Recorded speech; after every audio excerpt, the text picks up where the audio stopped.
Hola amigos, bueno, me estabais pidiendo por las redes que hiciera un pequeño repaso de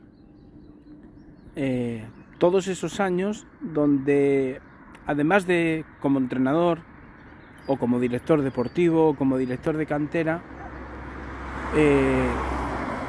a través de los equipos evidentemente se van consiguiendo logros colectivos, ¿verdad? Otras veces no se consiguen logros deportivos, pero sí evidentemente se dan pasos adelante porque el éxito te refuerza, siempre lo he dicho, pero el error te hace buscar la manera de ser mejor. El éxito refuerza y el error te hace buscar la manera de ser mejor. Bueno, evidentemente los logros deportivos de cualquier entrenador, las temporadas quedan ahí escritas, sobran a día de hoy herramientas como para poder ver todo eso, pero me preguntáis un poquito por aquellas cosas que en mi trayectoria pues fueron quedando escritas en nombres propios de jugadores, ¿verdad? Bueno, pues a mí me viene a la cabeza un poquito, empezando desde mi último tramo, estos últimos 4 años como director de la Academia del Atlético de Madrid, pues mi orgullo pues me queda al haber sido nuevamente la persona que soy, una persona que dentro del fútbol siempre ha apostado por dar oportunidades a la gente joven, por buscar el talento tenga la cara que tenga, y a ese talento darle las herramientas necesarias como para que el desarrollo de ese jugador pueda ser lo más eficiente posible. Y en este caso, pues bueno, pues mi orgullo y toma más relevancia en el último equipo, en el filial, donde en la última temporada es verdad que ese filial descendió, pero en la temporada anterior pues jugó el playoff de ascenso. Pero esos no son los logros realmente importantes. Al final, cuando uno trabaja en la cantera, lo que importa es el legado que queda. Lo que importa es el legado que queda. Y evidentemente ver a día de hoy que aquellos jugadores que jugaron un playoff de ascenso con el filial del Atlético de Madrid en una temporada de renovación total, una temporada donde la primera renovación vino a través del banquillo, donde pues bueno, pues se incorporó a un entrenador nuevo, en este caso a Nacho Fernández, consiguiendo ese playoff, pero donde se renovó prácticamente toda la plantilla, llevando jugadores, la mayoría de ellos salidos del equipo juvenil, y donde en esa temporada no había semana que no hubiera 3-4 juveniles en edad todavía siendo titulares en aquel equipo. De hecho, había que estar con mucho cuidado con el tema de las alineaciones para no incumplir la norma, ¿no? Porque tenía que haber 7 jugadores como mínimo de la plantilla del filial. Bueno, pues como venía diciendo vos, no había semana que no hubiera 3-4 juveniles jugando en el terreno de juego como titulares. Eso se está viendo a día de hoy. Claro, a día de hoy, esta temporada, por ejemplo, hemos visto como en la segunda división pues han tomado una relevancia poco común por la juventud que tienen, porque son futbolistas con apenas 20 años, jugadores como Víctor Mollejo, jugadores como Camello, jugadores como Riquelme, jugadores como Ricard Sánchez, jugadores como Manu Sánchez, jugadores un poquito más mayores que estos como Toni Moya, como Carlos Isaac, como Cedric. Todos esos jugadores que esta temporada han tenido momentos importantísimos, tanto en primera como en segunda división, pues en ese momento fueron futbolistas por los que con una edad muy temprana se apostó por ellos. Podíamos haber elegido otro tipo de jugadores, más expertos, con 22 años, con 23 años. No se hizo eso, se dejó un legado.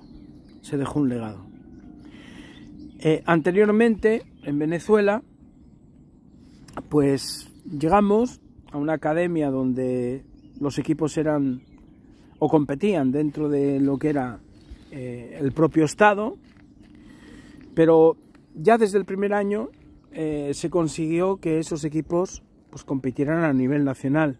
Se hizo una labor de scout, se anduvieron buscando muchachos, pero por los barrios, no en los equipos más importantes. Se trajeron un montón de niños, teníamos 50 y pico internos, un trabajo desarrollado por los entrenadores tremendo, y de ese proyecto, al cabo de muy poco tiempo, pues podíamos ver que esos jugadores que salieron de los barrios de repente estaban en los equipos punteros de la primera división de Venezuela, en las selecciones de Venezuela, bien en la sub-20 o incluso en la absoluta. Jugadores como Diego Conde, verlo debutar, por ejemplo, con 18 años apenas en la selección absoluta de Venezuela, en Copa Suramericana, fue tremendo.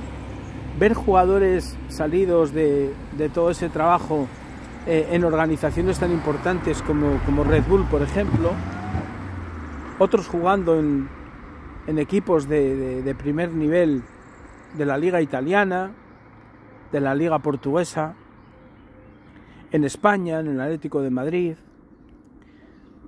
por poner el último gran ejemplo que se está hablando ahora en un torneo en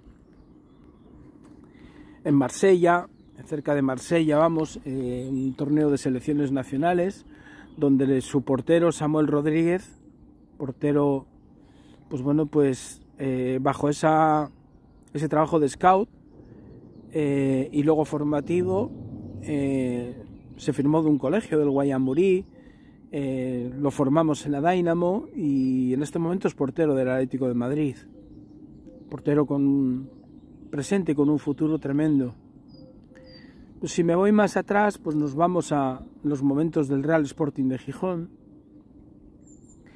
donde pues también quedó un legado, ¿no? También quedó un legado donde los últimos traspasos importantes, por ejemplo, pues vienen fruto de un trabajo pensado desde el presente, pero para un futuro. Traspasos como el de Jorge Mere, traspasos como el de Borja López, por poner un ejemplo, después de unos años de sequía en ese intentar llevar defensas centrales al primer equipo, volvieron a salir centrales y luego traspasados, ¿no? ¿Verdad? Como en la etapa anterior del Sporting de Gijón, cuando tuve la suerte de estar como entrenador en el filial, y yo recuerdo el primer año que la alineación titular entera, recuerdo con la llegada de Ad de Mos, el entrenador holandés, que venía de trabajar en estructuras súper importantes a nivel europeas, sobre todo en Holanda. Recuerdo que él me decía el nivel que tenía en aquel filial. Aquel filial, su equipo titular entero, los 11 jugadores, pasaron a jugar en el primer equipo del Sporting de Gijón, pero no solamente pasaron a jugar en el primer equipo del Sporting de Gijón, sino que de ahí surgieron traspasos muy importantes en lo económico, como el de Yago para el Celta de Vigo, Manolo Sánchez Murias para el Celta de Vigo, como el de Pablo Amo para el Deportivo de La Coruña. Dos equipos, el Depor y el Celta, que de aquella pues luchaban en lo que a día de hoy sería la Champions. Traspasos como el de Sergio Sánchez al Atlético de Madrid, jugadores que en edades de juvenil, siendo de segundo año juvenil, y debido a que el primer equipo del Sporting subía tantos jugadores del filial en esos 2 años, y yo venía de los juveniles del Sporting, del juvenil de Liga Nacional, pues empecé a tirar de jugadores como Samuel Baños Cardín, empezó a jugar conmigo en el filial, todo seguido, Gerardo Noriega, todo seguido, Pablo Álvarez. Bueno, pues fue innumerable la lista de jugadores, ¿verdad?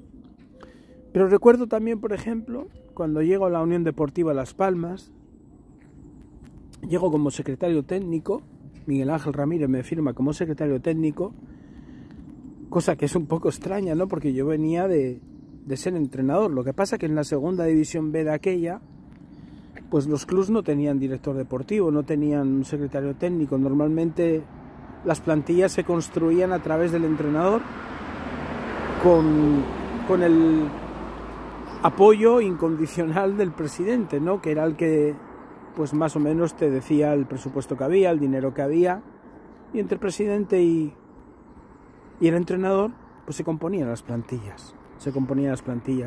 Entonces pues recuerdo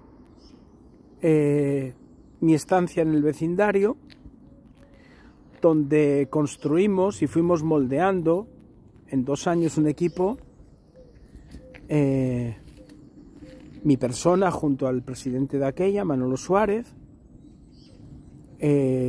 Recuerdo incluso que por el verano todo el listado de jugadores que yo quería incorporar para aquel vecindario, antes de firmarlos, Manolo Suárez se vino conmigo a la península, a lo que era, tomamos Madrid, y a partir de Madrid empezamos a movernos por todos los lugares con un coche de alquiler, para ir a cerrar los fichajes, pero con previas entrevistas personales con los jugadores. Fue algo muy bonito, muy bonito. Ese equipo terminó ascendiendo a Segunda División A. Bien, entonces, fruto de aquello posiblemente pues llegara el tema de que Miguel Ángel Ramírez dijo, bueno, pues me lo traigo de secretario técnico para Las Palmas en un momento de Las Palmas donde estaba saliendo de la Segunda División B, recuperando la Liga de Fútbol Profesional para competir dentro de ella en Segunda División A, y había que montar el equipo para volver a afianzar esa categoría y poner pues bueno las bases para intentar llevar luego con el tiempo el club a Primera División, como así fue. Bueno, pues el dinero que había era muy poco, una concursal por el medio, todo muy condicionado, y de repente pues jugadores que estaban jugando en Tercera División o en Segunda División B, jugadores que nadie veía como posibles profesionales, pues llegaron a la Unión Deportiva Las Palmas, y no solamente fueron profesionales, y fueron jugadores muy importantes para Las Palmas dentro del terreno de juego, amortizando deportivamente pues ese fichaje, sino que además fueron traspasados. Ejemplos, bueno, Adrián Colunga, por ejemplo, pues venía de jugar en equipos como el Ceares, como el Turón, de un equipo en Mallorca que se llamaba el Soledad Paguera, que había descendido a regional preferente. Su último año antes de Las Palmas fue en el Pájara Playas de Jandía, donde hizo un buen año. Lo firmamos para la Unión Deportiva Las Palmas. Recuerdo que no tenía ficha para poder metérsela. Había firmado un jugador y no tenía ficha para poder metérsela. Yo me pasé toda la pretemporada intentando colocarlo cedido hasta enero en un equipo de la Segunda División B. Llamé a los 80 equipos, nadie me lo quiso de la Segunda División B. Las Palmas pagaba su contrato, que era el mínimo. Y al final conseguimos sacar un delantero de la plantilla y meter a Adrián Colunga. Jugó un año en la Unión Deportiva Las Palmas y el año siguiente fue traspasado por unos cuantos millones de euros al Recreativo de Huelva en Primera División.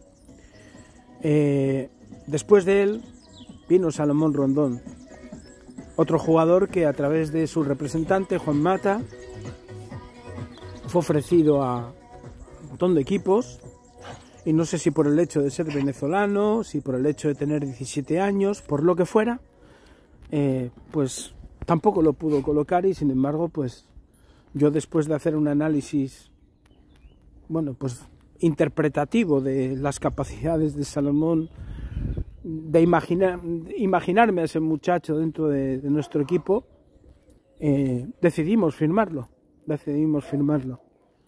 Primer año lo pasó muy mal el chico, con 18 años recién cumplidos, lo pasó muy mal. Al segundo año fue una eclosión tremenda y salió traspasado para el Málaga, también unos cuantos millones de euros. Pero no se acaba ahí, para dar relevo tanto a Adrián Colunga como a Salomón Rondón, nuestro mercado seguía estando muy condicionado por el tema económico, y recuerdo que llevamos un jugador que también venía del Pájara Players de Jandía, de haber jugado un año en Segunda División B, pero su bagaje anterior había sido en Tercera División en equipos de Asturias como el Berrón, por poner un ejemplo. Se llamaba Saúl Berjón, primo de Adrián Colunga. Saúl Berjón fue también traspasado al FC Barcelona, entrenado por Luis Enrique. A día de hoy, Saúl Berjón es de los futbolistas que tiene un palmarés más amplio dentro de la Segunda División A española. Pero no se acaba aquí. Como yo digo, las cosas toman más importancia cuando realmente estamos en clubs desde donde es casi imposible promocionar a jugadores. Bueno, pues para mí fue un orgullo muy grande el año que estuve en Segovia, entrenando a la segoviana de Segunda División B, y aquellos jugadores que el año anterior eran los sub-21, sub-23, que eran de allí, de Segovia, que estaban siempre en la grada, porque eran esas fichas que te obligaba la federación. Al año siguiente, en Segunda División B, resulta que, estando yo de entrenador, se convirtieron en titulares. Y esas titularidades en Segunda División B hicieron que los clubes importantes de España, de Primera División, pusieran los ojos en ellos. Y recuerdo como David Durán, por ejemplo, el portero que teníamos, con apenas 20 años, salió traspasado para el primer equipo del Sporting de Gijón, firmó 2 años, tuvo la mala suerte de lesionarse. Recuerdo como Agustín, el extremo izquierdo, que a día de hoy es el presidente de la Segoviana, fue requerido por Getafe, por varios equipos de Primera División, como Mariano, otro de los jugadores jóvenes, también salió para Getafe. El Rubio, otro de los chiquillos que teníamos de allí, salió traspasado para el Alavés, para jugar en su filial. Bueno, pues no creo que fuera casualidad, ¿no? Al final, el apostar por gente joven, el detectar el talento, el crear contextos que favorezcan el buen rendimiento de estos chavales dentro del fútbol profesional, yo creo que es algo muy importante y decisivo tanto para estos chavales como para el fútbol, porque el fútbol, como nuestro cuerpo, tiene que regenerarse de manera constante, tiene que regenerarse de manera constante, porque si no terminaría, se moriría. El fútbol no va a morir nunca gracias a la regeneración que posibilita el fútbol formativo, ¿verdad? Y el fútbol formativo está incluso dentro del fútbol profesional. Bien, pero no se acaba ahí. Para mí, un año muy relevante en cuanto a esto que estamos hablando de salida de jugadores al fútbol profesional o semiprofesional, fue en una temporada que tuve en el Arenal, un equipo de primera juvenil en Gijón, en Asturias, temporada en la cual pues fuimos capaces de brillar tanto a nivel colectivo y con ello llamar la atención en el aspecto individual de varios jugadores, que el Sporting de Gijón firmó para su filial pues dos chiquillos, uno se llamaba Enrique Sommer y otro Iván Naya. Los firmaron para el Sporting B, algo que llamó muchísimo la atención, porque no dejaban de ir para mareo desde un equipo de primera juvenil. Firmaron sus contratos profesionales con el Sporting B. Pero no se acabó ahí, porque, por ejemplo, de aquella, en juveniles, estaba la Superliga de Juveniles, que era una liga de filiales. Y el Real Oviedo, que tenía como entrenador a Tensi, que en paz descanse, el exfutbolista del Real Oviedo y grandísima persona, firmó 2 jugadores de aquella. Firmó 2 jugadores también del Arenal. Uno fue Iván, lo llamábamos cariñosamente Piturca, y otro Santa. y otro Santa. Un central lateral izquierdo de muchísimo nivel. Bueno, pues fijaros. Y luego otra serie de jugadores que se fueron a jugar en tercera división para el Condal de Noreña, ¿no? Con el mérito de salir de un equipo vuelvo a repetir, de primera juvenil. Bueno, pues estos legados son lo más importante que se queda con nosotros. Y esto no nos lo puede robar nadie. Y esto es lo que habla de esos entrenadores, esos formadores, esos entrenadores profesionales, porque estas cosas a mí me han pasado no solamente en el fútbol formativo, sino desde el fútbol profesional, como os he dicho, en Las Palmas, en el Sporting de Gijón o en el Atlético de Madrid, porque evidentemente en una estructura de ese nivel ya el trabajo que se hace con juveniles de último año, de segundo año o en el filial es un trabajo totalmente profesional. Bueno, un abrazo, amigos. Espero que os hayáis visto también vosotros reflejados en esta secuencia de vida.